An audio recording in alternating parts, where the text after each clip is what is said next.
Shalom kekasih-kasih Tuhan, kembali saya Efsayanti dari kota Bandung menggemakan suara kebangkitan. Saya akan melanjutkan kesaksian saya apa yang Tuhan bukakan pada tanggal 31 Maret 2020 tentang mahkota duri. Ya, saat ini gereja Tuhan sedang mengalami satu kegoncangan yang luar biasa. Saya percaya Bapak Ibu kasih dalam Tuhan, tidak sedikit ya yang hari-hari ini mulai meragukan kuasa firman Tuhan. Dan inilah yang saya katakan, ini tragedi terbesar, bukan kematian orang-orang yang dikasihi, tetapi ketika terjadi krisis iman, ketika umat Tuhan mulai meragukan kuasa firman Tuhan, itu sebut tragedi yang sesungguhnya. Nah, Bapak Ibu kasih dalam Tuhan, saya ingin menyampaikan apa yang Tuhan nyatakan, apa yang saat ini sedang Tuhan kerjakan dengan terjadinya fenomena gereja-gereja baik gereja besar, gereja kecil ditinggalkan karena kita tidak bisa lagi beribadah oleh dampak daripada COVID-19 ini. Si mahkota duri ini ya.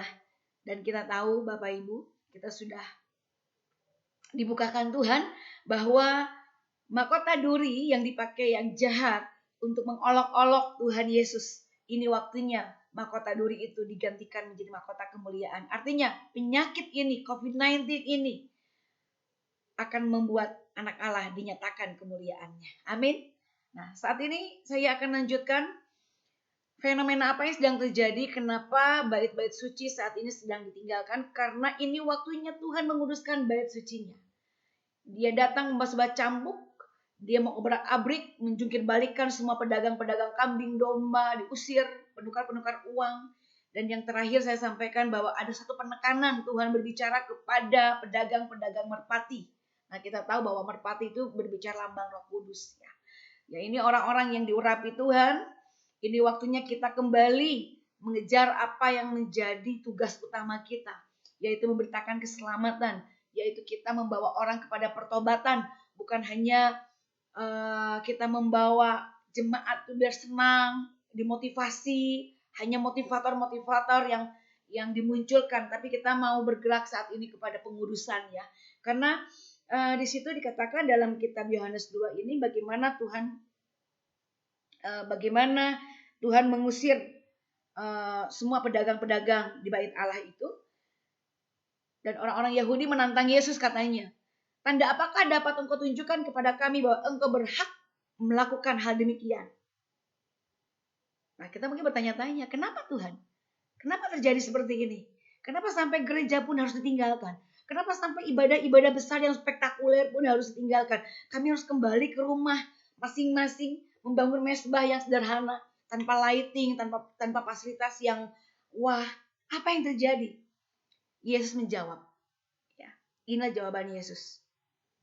Jawab Yesus kepada mereka, rombak bait Allah ini dan dalam 3 hari aku akan mendirikannya kembali. Nah, Tuhan bukakan sesuatu kepada saya malam itu. Tuhan sedang merombak. Tuhan kata rombak bait Allah ini, maka dalam 3 hari aku akan melakukannya. Nah, Bapak Ibu, mari kita menangkap pesan Tuhan. Kita menangkap sesuatu apa yang Tuhan sampaikan berbicara tentang 3 hari ini. Nah, Bapak Ibu, dalam profetik dalam kitab Yeskel, 1 hari itu sama dengan 1 tahun. Jadi kalau Tuhan berkata rombak bait Allah ini dalam 3 hari aku akan membangunnya kembali. Ada masa 3 tahun ke depan ini di mana Tuhan sedang mempersiapkan bangsa yang kudus. Menjelang kedatangan Tuhan yang kedua kali dan untuk dipersiapkan untuk menghadapi antikris. Ya, ada sebagian yang terangkat, ada sebagian yang tidak terangkat, dan orang-orang kudus yang tidak terangkat dia dipercayakan untuk menghadapi antikris. Nah, Bapak Ibu kasih dalam Tuhan, ini perombakan sedang terjadi. Jadi yang membuat kita hari ini gereja ditinggalkan, gereja tidak bisa dipakai ibadah lagi oleh umatnya dan menjadi satu persekutuan kecil di rumah-rumah. Ini adalah satu rencana Tuhan. Nah, seperti yang saya sampaikan, kita bukan hanya sekedar membangun mesbah Tuhan, tapi jauh di atas semuanya itu kita harus menangkap apa yang Tuhan mau dari kita secara pribadi. Ini waktunya kita mengalami Tuhan secara pribadi. Ini waktunya gereja yang sesungguhnya dibangun di muka bumi ini. Kita ingat ketika Yesus berkata kepada Petrus, dia bertanya kepada Petrus, dan kita tahu kalau Petrus itu berbicara soal lambang gereja ya. Petrus, menurut kamu aku ini siapa? Nah, Yesus berkata, kata orang kamu ini Elia, kata orang kamu ini Yohanes, kata orang kamu ini salah satu daripada nabi-nabi. Tapi Tuhan yang ketiga kali dia bertanya lagi, menurut kamu aku ini siapa? Lalu Petrus menjawab, engkau adalah Mesias, anak Allah. Dan Yesus berkata, Petrus, bukan engkau yang mengatakannya, tapi Bapa sendiri yang mengatakannya kepadamu. Maka aku akan membangun jemaatku di atasnya. Nah, Bapak Ibu kasih dalam Tuhan, kenapa Tuhan kembalikan kita membangun mesbah Tuhan? Ya, dengan satu targetnya Tuhan itu, kita pada akhirnya mengenal Tuhan secara pribadi. Iman kita tidak mengandalkan hamba-hamba Tuhan lagi, hamba-hamba Tuhan yang besar, hamba-hamba Tuhan yang populer, hamba-hamba Tuhan yang kita kejar-kejar urapannya. Ini waktunya gereja Tuhan, gereja yang sesungguhnya dibangun di atas muka bumi ini. Siapakah mereka? Mereka adalah orang-orang yang berhasil mengenal Tuhan secara pribadi. Lewat apa? Bapak Ibu, kalau udah kondisi seperti ini, kita mau ngandelin siapa lagi? Nah, karena itu saya mengajak kita semuanya, ayo tangkap sesuatu. Tujuan apa Tuhan membawa kita, mengembalikan kita kepada persekutuan yang kecil lewat mesbah Tuhan. Kita didorong, dipaksa oleh situasi dan keadaan. Karena itu saya ingatkan, kita membangun mesbah bukan semata-mata agar kita diluputkan dari kematian. Karena kita semua akan mati pada akhirnya. Tapi yang harus kita lakukan adalah di dalam waktu yang terbatas ini, kita tidak tahu Tuhan berikan kesempatan berapa lama. Kita tidak tahu apakah kita terangkat atau tidak. Tapi pastikan kita mengejar apa yang Tuhan kehendaki. Lewat rumah tangga kita, lewat usaha kita, lewat pekerjaan kita, lewat pelayanan kita. Nah, apa yang harus kita lakukan Bapak Ibu dalam kondisi seperti ini, dengan COVID-19 ini, dengan mahkota berduri ini, apa yang Tuhan rancangkan di balik rancangan si jahat, tapi ada rancangan kemuliaan yang sedang Tuhan buat bagi kita umatnya yang percaya kepada Tuhan. Ya, kita buka kitab Yesaya pasal 30. Firman Tuhan ini disampaikan tahun 2012 ketika Tuhan mempercayakan sebuah visi kepada saya secara pribadi untuk masuk ke kota Bandung membangun mesbah Tuhan. Ya, dan saya percaya inilah waktunya penggenapan segala sesuatunya. Yesaya 30. Kitab Yesaya 30. Apa yang Tuhan kehendaki dengan mahkota duri, dengan corona, ya dengan COVID-19 ini, sehingga kita semua dipaksa untuk membangun mesbah Tuhan, terpaksa karena keadaannya. Kalau nggak seperti ini mas sulit sekali ya untuk mengumpulkan suami, istri, anak-anak. Lebih parah lagi dalam kondisi begini pun engkau tidak mau bangun mesbah Tuhan, itu namanya bodoh ya. Itu namanya bodoh. Engkau akan lihat, engkau sombong, engkau tidak mau merespon panggilan Tuhan, lenyap kehidupanmu ya. Oke, kita lihat Yesaya 30. Apa yang Tuhan kehendaki dengan fenomena yang terjadi saat ini, gereja ditinggalkan dan kita kembali beribadah di rumah masing-masing. Kita Yesaya 30 ayat yang ke-15. Di sini dikatakan, sebab beginilah firman Tuhan Allah yang Maha Kudus, Allah Israel. Dengan bertobat dan tinggal diam, kamu akan diselamatkan. Dalam tinggal tenang dan percaya terletak kekuatanmu, tetapi kamu enggan. Ya, tetap aja masih banyak orang yang tidak mau merespon mesbah Tuhan. Nah, Bapak Ibu perhatikan baik-baik di sini. Tuhan katakan dengan bertobat dan tinggal diam. Nah, kalau bicara pertobatan berarti kan kita harus mengintrospeksi diri. Kita harus introspeksi diri dalam perjalanan kehidupan kita ini. Coba periksa, adakah hukum-hukum Tuhan yang selama ini kita tinggalkan? Ya, artinya kita masih melakukan dosa, masih melakukan kesalahan, masih dengan sengaja kita tahu itu dosa tapi masih tetap kita lakukan. Nah, tujuan pertama yang Tuhan mau, kita bertobat.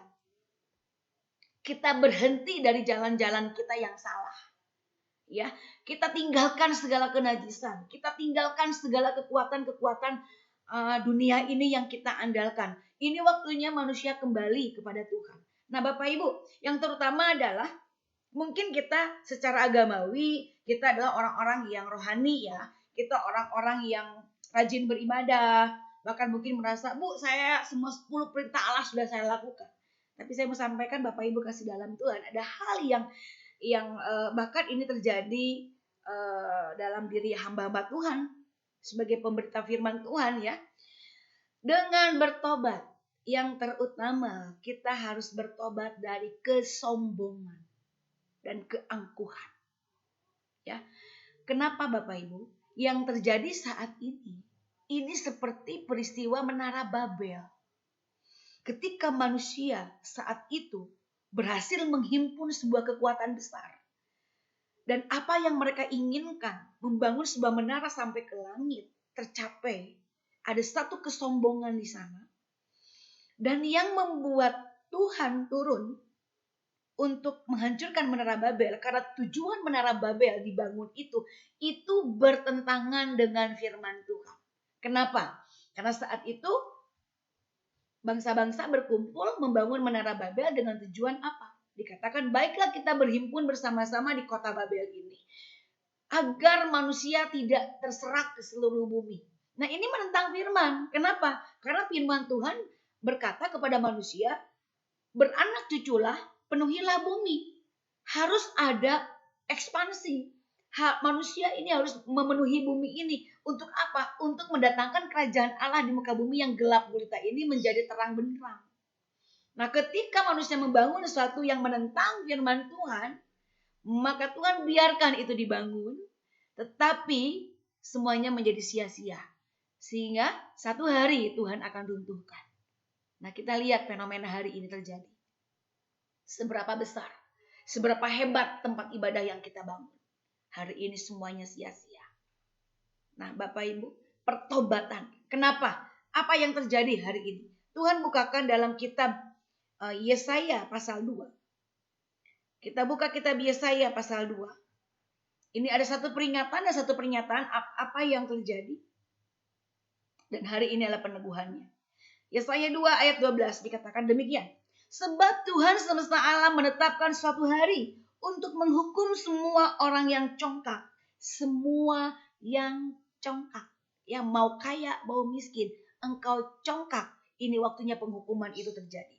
Untuk menghukum semua yang congkak dan angkuh. Serta menghukum semua yang meninggikan diri. Supaya direndahkan. Tuhan sedang berperkara kepada kesombongan manusia. Tuhan sedang berperkara kepada semua orang yang meninggikan diri, merasa hebat, ya, mengandalkan kekuatan sendiri, mengandalkan kekuatan manusia, mengandalkan kekuatan dunia. Saat ini engkau sedang menghadapi penghukuman. Jadi ada sesuatu yang harus kita tangkap, bahwa tujuan Tuhan, ya, merombak bait Allah itu akan terjadi pertobatan. Yang sombong, manusia yang sombong mau merendahkan diri di hadapan Tuhan. Sehingga hidup tidak hanya andalkan kekuatan, tetapi ini waktunya kita kembali hidup mengandalkan Tuhan. Nah, apa yang akan Tuhan lakukan? Di sini dikatakan ayat 20-nya, pada hari itu berhala-berhala perak dan berhala-berhala emas yang dibuat manusia untuk sujud menyembah kepadanya akan dilemparkannya kepada tikus dan kelelawar. Akan dilemparkan kepada tikus dan kelelawar. Bukankah fenomena ini yang sedang terjadi? COVID-19 digadang-gadang katanya itu akibat dari kelelawar. Nah, perhatikan ada tikusnya juga tuh di sini. Nah, ini mungkin secara medis orang menemukan seperti itu. Tapi ini penggenapan firman Tuhan. Siapa orang yang sombong akan dilemparkan kepada tikus dan kelelawar. Nah, Bapak Ibu, tadi kita dapat satu pola bahwa Tuhan sedang merombak bait Allahnya selama 3 hari. Rombak bait Allah, aku akan membangunnya kembali. 3 tahun ke depan ini yang terjadi. Ya, dilemparkan kepada tikus dan kelelawar. Tikus itu binatang pencuri. Tikus itu binatang yang suka nyuri hasil panen. Ya, adanya di lumbung-lumbung. Siapa dia pencuri? Pencuri itu adalah si jahat. Pencuri itu adalah antikris yang selalu menentang firman Tuhan, menganiaya, membunuh orang-orang kudus, dan berusaha mengubah hukum dan waktu, sehingga terjadi penundaan penggenapan firman Tuhan. Nah, ini berarti Tuhan kasih tahu 3 tahun ini waktunya kita membangun bangsa yang kudus untuk menghadapi masa antikris. Kelelawar berbicara apa? Kelelawar itu berbicara binatang malam, binatang kegelapan. Ini 3 tahun ke depan Ini masanya di mana dunia akan diserahkan kepada kegelapan. Di dalam kegelapan ada kesesakan, ada kesempitan. Nah, dalam kegelapan kita butuh terang Tuhan. Nah, makanya saya sampaikan, mahkota duri yang dulu 2000 tahun dulu dipakai untuk mengolok-olok anak Allah. Ini waktunya mahkota duri itu akan menyatakan kemuliaan Allah. Karena di dalam kegelapan tidak bisa ditengking, tidak bisa diusir. Kegelapan hanya lenyap ketika terang dihadirkan.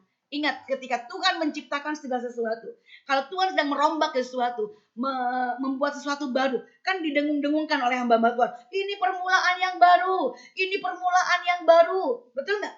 Nah, segala sesuatu kita lihat polanya.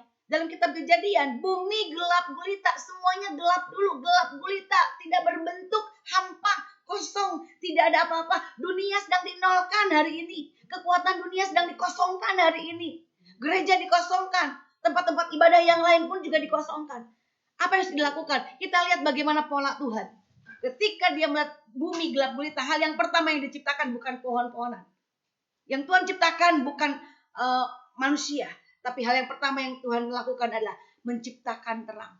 Jadilah terang, maka terang itu jadi. Dan Tuhan melihat terang itu baik. Bapak Ibu, kalau kita di masa kegelapan 3 tahun ke depan ini ingin keadaanmu tetap baik, semuanya tetap baik, pastikan engkau harus menciptakan terang di dalam hidupmu. Siapakah dia? Pribadi yang berkata, akulah terang dunia. Hanya satu pribadi yang menyampaikan demikian, akulah terang dunia, yaitu Yesus Kristus. Dunia membutuhkan Yesus, siapapun mereka. Karena itu saya katakan, mahkota duri, waktunya anak Allah dinyatakan, dimuliakan. Semua butuh Yesus. Jangan takut lagi memberitakan tentang Yesus. Jangan takut lagi kita memberitakan keselamatan tentang Yesus. Nah, Bapak Ibu, dengan kita kembali ke rumah seperti ini, kita nyanyi-nyanyi dulu, kita nyanyi di rumah, nggak enak hati karena orang sekeliling kita seolah-olah nggak mengizinkan kita untuk melakukan ibadah di rumah. Kalau sekarang mereka nggak punya dalih apa-apa lagi, karena tidak bisa ibadah di gereja. Semua orang tahu bahwa orang Kristen pun ibadahnya di rumah. Jadi sekarang saya kalau nyanyi-nyanyi enak aja, kencang-kencang biar semua dengar. Nah, Bapak Ibu kasih dalam Tuhan, ayo kita melihat segala rancangan yang jahat apapun, di dalamnya selalu ada kebaikan yang Tuhan persiapkan bagi mereka yang mengasihi Dia. Siapakah mereka orang mengasihi Tuhan? Mereka yang selalu setia menuruti firman Tuhan dan janji Tuhan. Janji Tuhan dikatakan, karena engkau menuruti firman-Ku, tidak menyangkal namaku, ya, karena engkau menuruti firman-Ku, maka aku akan meluputkan engkau dari hari pencobaan yang akan terjadi di seluruh bumi. Nah, Bapak Ibu kasih dalam Tuhan, bagaimana kita diluputkan? Bagaimana kita bisa menghadapi masa 3 tahun kegelapan? Saya bukan menakut-nakuti, tapi itu yang Tuhan nyatakan. 3 tahun ke depan ini masa kegelapan. Karena dikatakan apa?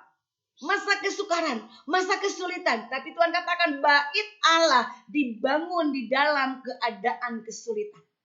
Inilah waktunya bait kudus itu dibangun. Ini waktunya gereja Tuhan membangun bangsa yang kudus bagi Tuhan. Tuhan Yesus memberkati.